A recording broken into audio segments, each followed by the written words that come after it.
Dans ce paragraphe, on va étudier le lien entre les limites des fonctions numériques d'une part et les suites réelles d'autre part. Alors, j'ai UN, une suite d'éléments de I qui est une partie de R. Et je prends une fonction qui est définie sur I.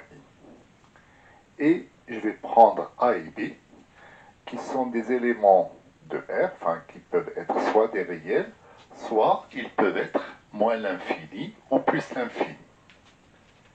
Alors, si la suite UN admet une limite en plus l'infini qui est égale à A, au premier élément, et ce A, ça peut être un réel, dans ce cas cette suite serait convergente, sinon ce A, ça peut être plus l'infini au moins l'infini. Et si la limite, lorsque x tend vers A de f de x est égale à b, qui peut être aussi un réel ou bien plus l'infini au moins l'infini, donc si vous avez ces deux conditions, alors la limite lorsque n tend vers plus l'infini de f de un est égale à b. Alors c'est une proposition que je ne vais pas démontrer, mais qui se démontre et qui peut s'appeler aussi la proposition suite limite. Ça veut dire on regarde d'un côté l'aspect limite d'une fonction numérique et de l'autre côté l'aspect suite. Et d'ailleurs c'est aussi une composition de la suite avec la fonction. C'est un théorème aussi de composition. Alors je vais donner deux exemples. Je commence par le premier. Par l'étude de la convergence de cette suite Vn qui est définie par Vn égale n à la puissance 1 sur n. Alors, contrairement à ce que pensent certains, on est dans une situation de forme indéterminée, puisque d'un côté le n tend vers plus l'infini, et le 1 sur n tend vers 0, et donc il y a une compétition entre les deux, et donc on est dans une indétermination. Alors il faut trouver un moyen pour lever l'indétermination.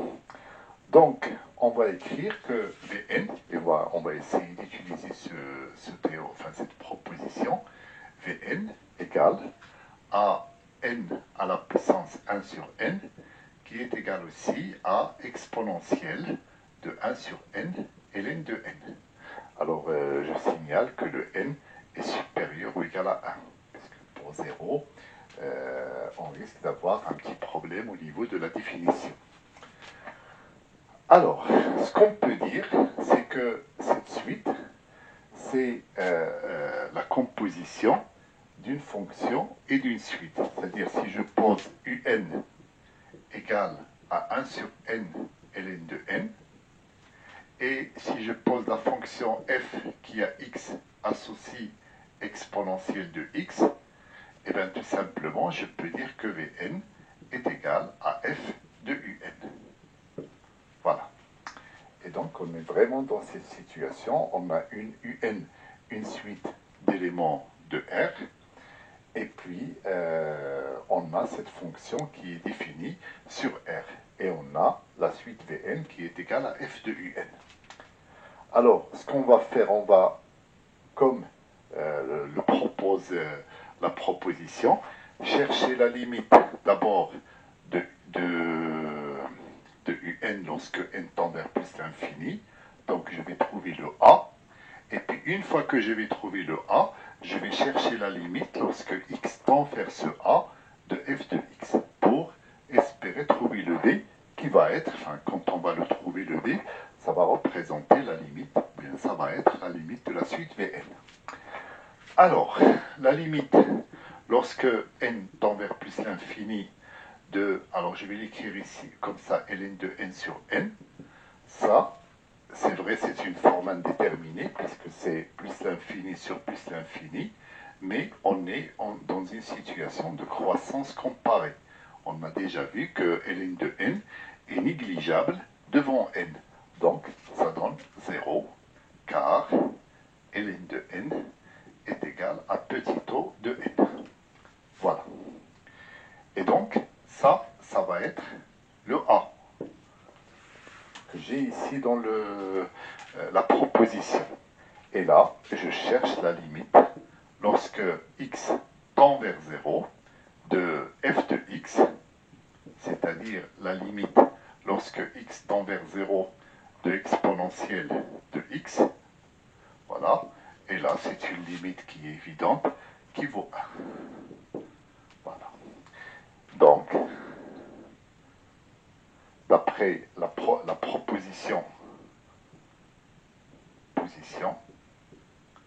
limite, lorsque n tend vers plus l'infini de f de un, donc ça va représenter le b, donc est égal à b, c'est-à-dire est égal à 1. Soit, limite, lorsque n tend vers plus l'infini de n à la puissance 1 sur n est égal à 1. Alors faites attention, certains vont dire, mais on aurait pu trouver ce résultat sans passer par tout ça. Voilà le raisonnement qui est des fois adopté. On dit que quand n tend vers plus l'infini, 1 sur n tend vers 0, et n'importe quel nombre à la puissance 0, ça fait 1. Là, ce n'est pas un nombre fixé. C'est un nombre, enfin, c'est une expression qui tend vers plus l'infini. Et donc, il faut se méfier parce que des fois, on peut, avec d'autres expressions, trouver d'autres résultats qui sont différents de 1. On aura l'occasion de voir des exemples comme ça. Alors, voilà pour ce premier exemple. Je vais passer à un deuxième exemple. Donc, je vais passer ça.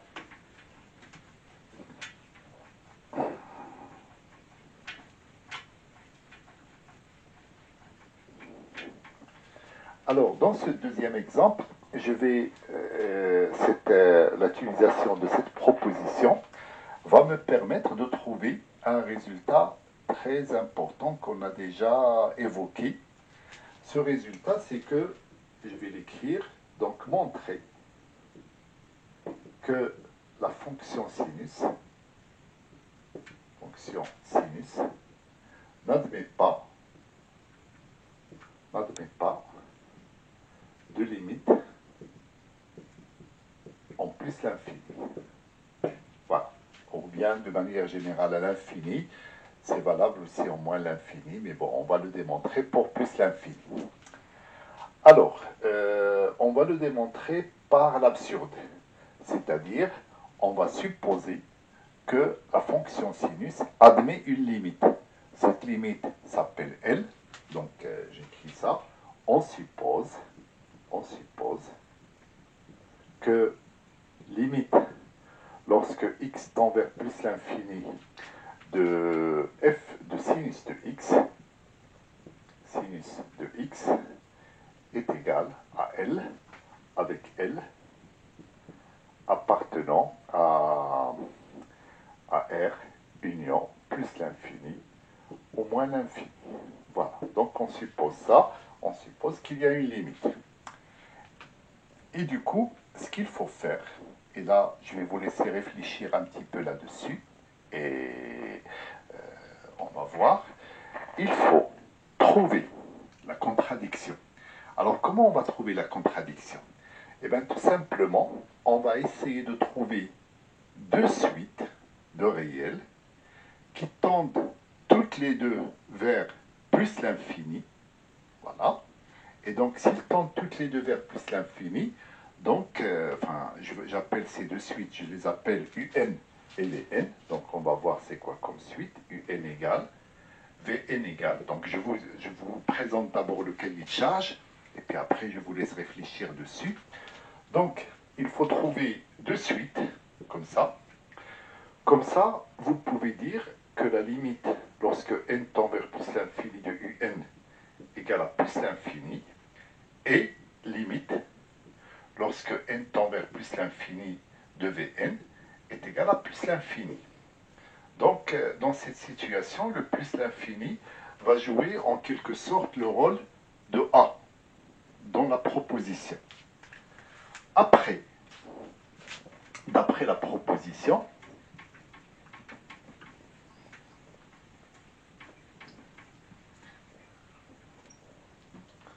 Donc, d'après la proposition,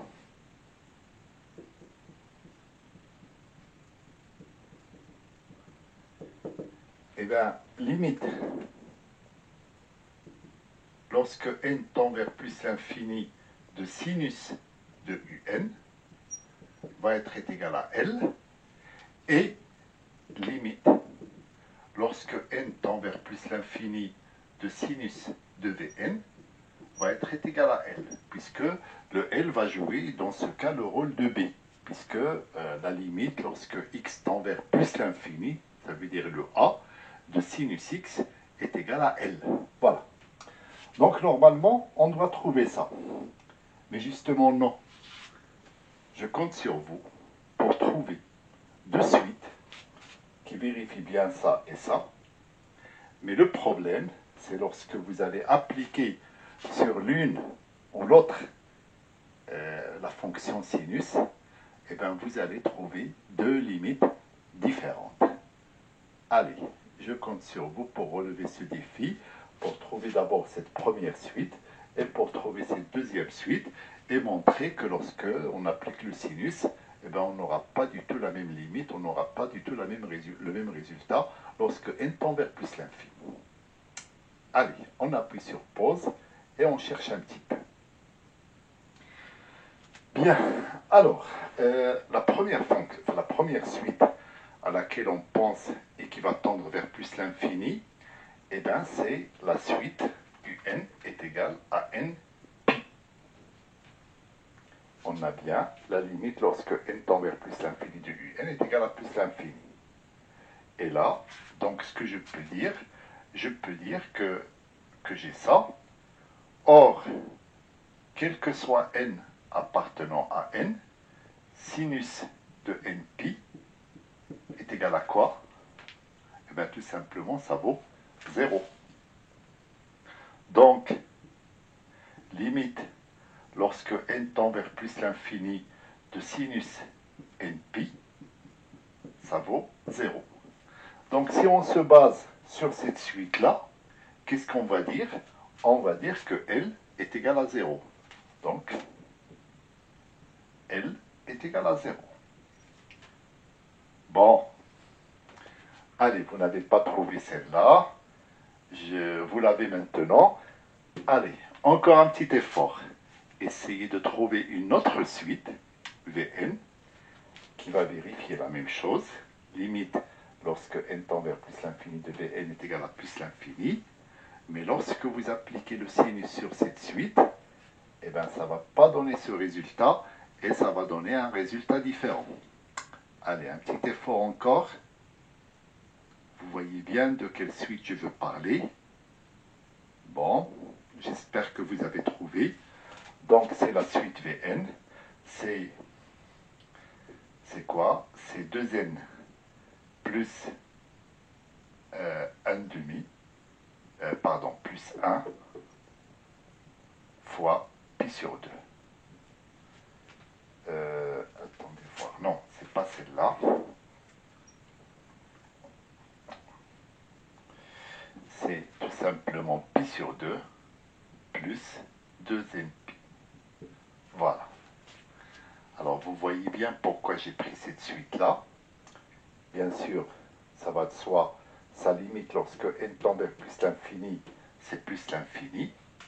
Mais par contre, on va dire, or, quel que soit n appartenant à n, sinus de pi sur 2 plus 2n pi, la fonction sinus est de pi périodique, donc ça va donner sinus de pi sur 2.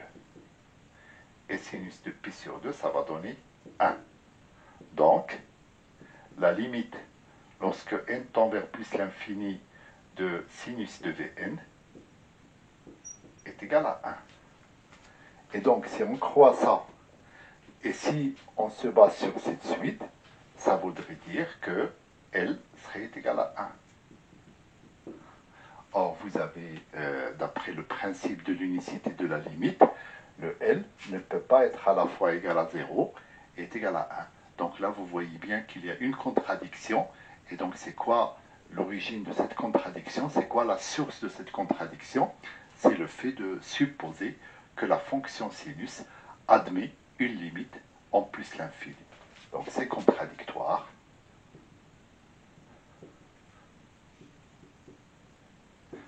Donc, la fonction sinus n'admet pas de limite en plus l'infini. Voilà. Donc, comme ça, vous voyez ces deux applications pour cette proposition suite-limite, et on aura l'occasion de voir d'autres applications en avançant dans notre